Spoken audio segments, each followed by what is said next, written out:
ফজর এবং মাগরিবের নামাজের পরে একটা জিনিসের পরে 8 বার আমল করিবে।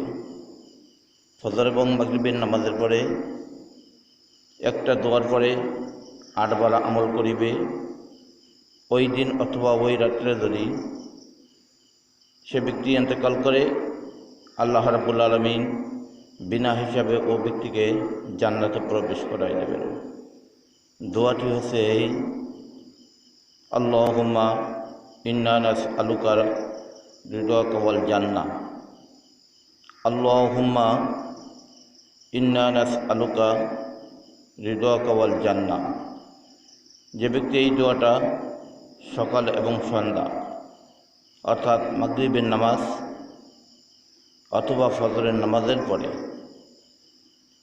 নামাজের সালাম ফিরানোর পরে কারোর সঙ্গে কোনো কথাবার্তা কোনো কিছু না বলে যদি এই দোয়াটাকে 8 বার কেউ পাঠ করে, ওই দিন অথবা ওই রাত্রে যদি ওই ব্যক্তি মারা যায়, আল্লাহ রাব্বুল আলামিন নিজ জিম্মায় ওই ব্যক্তিকে জান্নাতে প্রবেশ করাই দেবেন।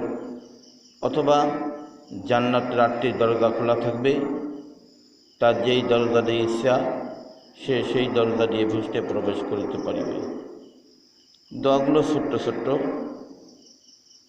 মুখস্থ করিয়া যদি আমরা সঠিকভাবে আমল করিতে পারি, আল্লাহ রাব্বুল আলামিনের পক্ষ থেকে আপনাদের আমাদের পরে বিশেষ বড় নিয়ামত এবং ফজিলাত, এই দোয়ার অধিকারীগুলো আমরা ভাগী হব।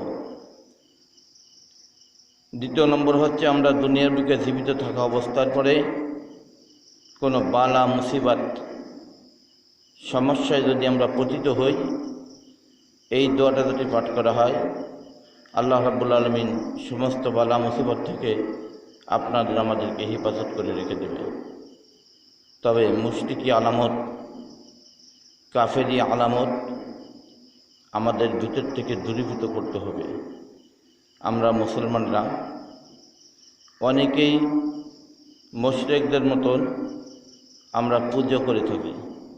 মুশরিকদের আলামত আমাদের ভিতর রয়েছে, কারণ আল্লাহ রাব্বুল আলামিন বলেছেন, আলিমুল গায়বি ওয়াশ শাহাদা, গায়বী খবর একমাত্র আল্লাহ জানে।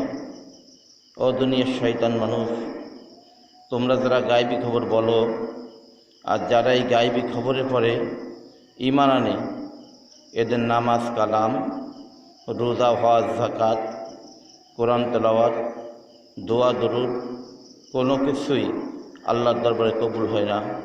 নাউযুবিল্লাহি মিন যালিক। আল্লাহ রাব্বুল আলামিন আমাদের প্রত্যেককে এই সমস্ত ফতোয়াবাদী, এই সমস্ত দুর্নীতি, এই সমস্ত বদমাইশি থেকে আমাদের হেফাজত থাকার তৌফিক দান করে। আমিন।